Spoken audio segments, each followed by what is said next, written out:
Ok, on va plonger au cœur même de la biochimie pour comprendre un processus qui est juste extraordinaire. Comment notre corps fait pour transformer ce qu'on mange en pure énergie.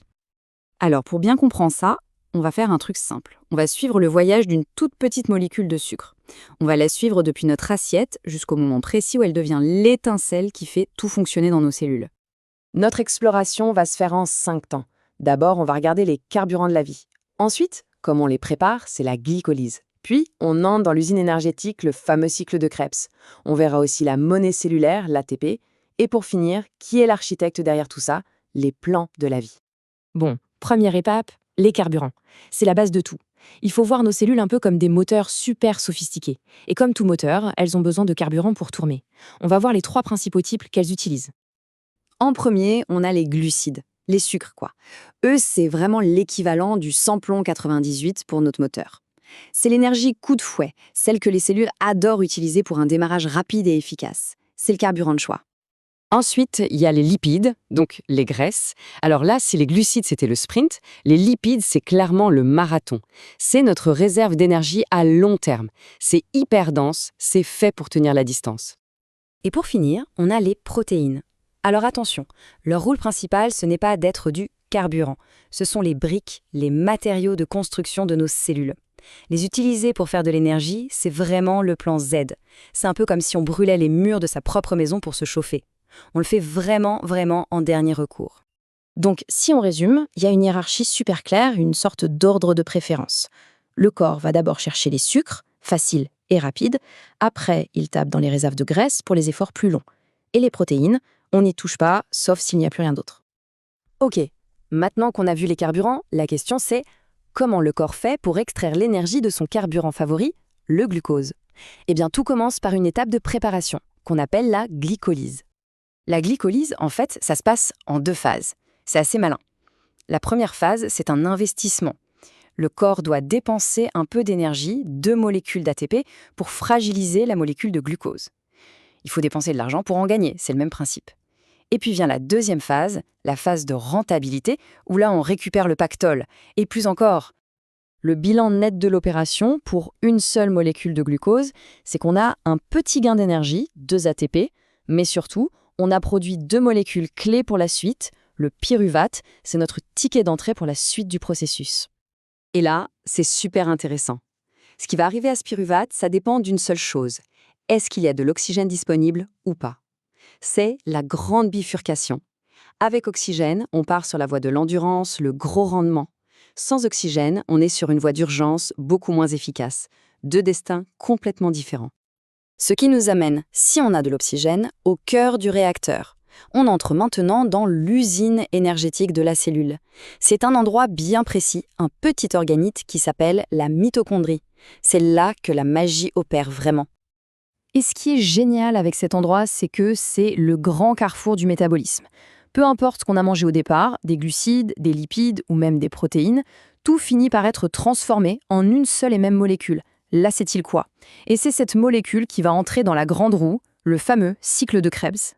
Regardez-moi ce chiffre, 80%. C'est juste énorme. Ça veut dire quoi?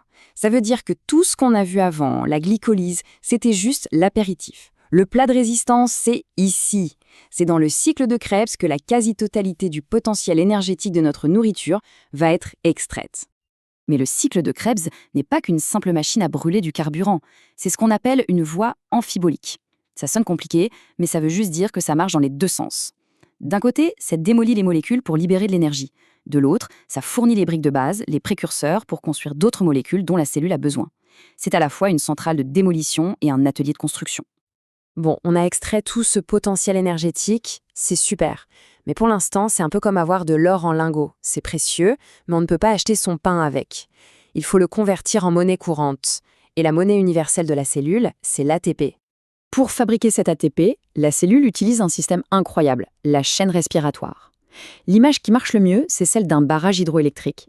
Les électrons superchargés en énergie, qui ont été capturés dans le cycle de Krebs, vont servir de pompe. Ils vont pomper des protons d'un côté d'une membrane, comme on accumulerait de l'eau derrière un barrage. On crée une tension, une réserve d'énergie potentielle énorme. Et puis, on ouvre les vannes.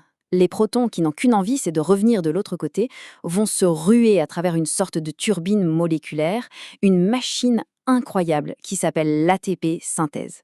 Ce flux de protons la fait tourner à une vitesse folle et c'est cette rotation mécanique qui, littéralement, va fabriquer des molécules d'ATP à la chaîne. Et le résultat final, il est juste spectaculaire. On se souvient du tout début, la glycolyse qui nous avait donné un maigre bénéfice de 2 ATP. Eh bien, avec tout le processus complet, incluant le cycle de Krebs et la chaîne respiratoire, on arrive à un total d'environ 32 molécules d'ATP pour un seul glucose. C'est un rendement énergétique fabuleux. Et là, ce graphique nous montre très clairement pourquoi les lipides, les graisses, sont une réserve d'énergie si efficace. On compare le rendement d'un glucose, environ 32 ATP, avec celui d'un acide gras typique. Et là, c'est plus de 100 ATP. Il n'y a juste pas photo. Ça explique pourquoi c'est notre stock d'énergie pour le long terme. C'est beaucoup, beaucoup plus dense. C'est une mécanique incroyablement complexe et efficace. Mais la question qu'on doit se poser, c'est comment la cellule sait comment faire tout ça? Toute cette machinerie ne s'est pas assemblée par hasard. Évidemment, elle suit un plan, des instructions ultra précises. Et ces plans, ces instructions, elles se trouvent où? Dans notre ADN. L'ADN, c'est l'architecte. C'est le plan directeur qui contient absolument tout. Mais l'architecte ne va pas lui-même sur le chantier. Il envoie des copies du plan, des instructions de travail aux ouvriers. Eh bien, ces copies, ces messages, c'est l'ARN. C'est l'ARN qui va porter les instructions de l'ADN jusqu'aux usines de la cellule pour qu'elles construisent les bonnes enzymes. Ce qu'il faut bien comprendre, c'est que chaque enzyme, chaque petite machine qui intervient à chaque étape, de la toute première dégradation du sucre jusqu'à la production finale d'ATP, est construite à partir d'une instruction précise écrite dans nos gènes. Le métabolisme, au fond, ce n'est pas juste une série de réactions chimiques. C'est bien plus que ça. C'est l'expression directe, vivante, de notre code génétique. Et ça nous laisse avec une dernière réflexion qui est assez fascinante. Si on considère le métabolisme comme le moteur de notre corps, alors les petites variations qu'on a tous dans nos gènes, dans nos plans d'architecte, comment agissent-elles? Est-ce que ce sont elles qui font les réglages fins du moteur, ou parfois les ratés, qui expliquent pourquoi on est tous un peu uniques dans notre façon de gérer l'énergie?